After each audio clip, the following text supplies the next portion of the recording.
I'm going to give you a fairly quick overview of the Maggiolina Grand Tour tent, the medium tent by Auto Home US.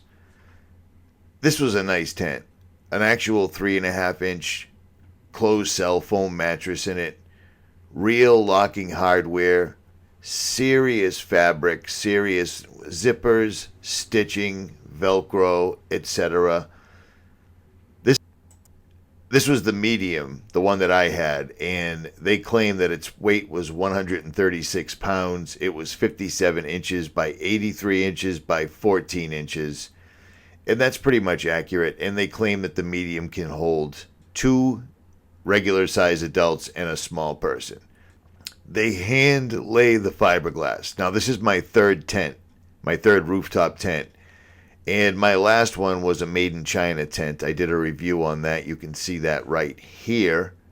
This is a review I did back in February of 2018 on the Roof Nest Sparrow that I had on top of my truck. And it was small and it was light and it had a lot of good features. But as we often do, I decided to upgrade. Link will be in the description if you want to watch this full video.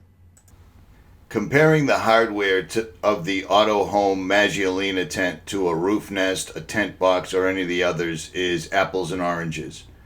The Chinese hardware is made in China, and it has a difficult time opening the tent with just an inch of snow.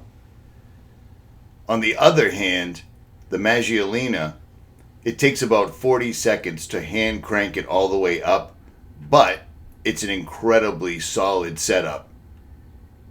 And I've done it with a foot of snow on top. It lifts it right up. No problem whatsoever at all.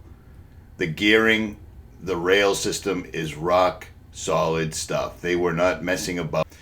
Now, the beauty part of having a hard shell tent is you can store stuff inside it. As well as the mattress, I keep 5 separate sleeping bags inside the tent, as well as 3 small pillows that came with the roof tent, as well as one large pillow.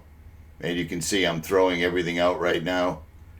It's very helpful. So when you get to a spot where you're going to camp for the night, all you have to do is pop the top. Everything's already inside of it. So it works out really well.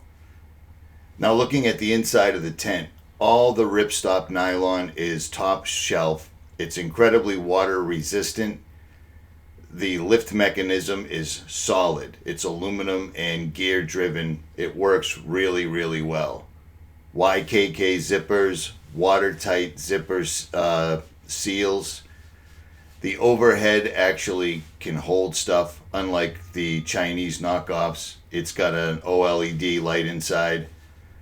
And the outside of it, instead of being able to put spring steel awnings up like most tents, Auto Home went for the zipper in zipper setup. So you don't necessarily have an awning protecting you from the weather when you get in, but you can unzip the inside window and it's good to go. So there's that. The floor in this is far and away better than the Chinese equivalent rooftop tent because I weigh 240 pounds. When you're on your knees in one of these tents, it doesn't sound like you're going to fall through the roof. The zippers, all the materials, everything was really well thought out. It's a really nice setup. So why did I get rid of it? Because it was too tall. And it's just what I do. Cranking this thing down it's probably about 1.5 minutes total. You have to crank it all the way down. A little bit of air gets stuck inside, and then you need to go around afterwards and tuck everything in. Basically what you have to do on most rooftop tents. Do you see what I'm saying? The window, you got to go around, tuck in the windows, and make sure everything is out of the way so it doesn't pinch. And then you simply go to the 3 really well-made clasps and clasp it down. This thing stood 17 inches off the top of my truck, which wasn't too bad at all. And if you've followed my channel for any length of time or follow me on JailBreak Overlander on Instagram, you see that I really do go off-road. I go off-road in the Northeast, in the desert, California, down south, everywhere. I'm always mobile. So if you like this video, make sure you hit that like button and hit the subscribe for more. Or don't. Your call.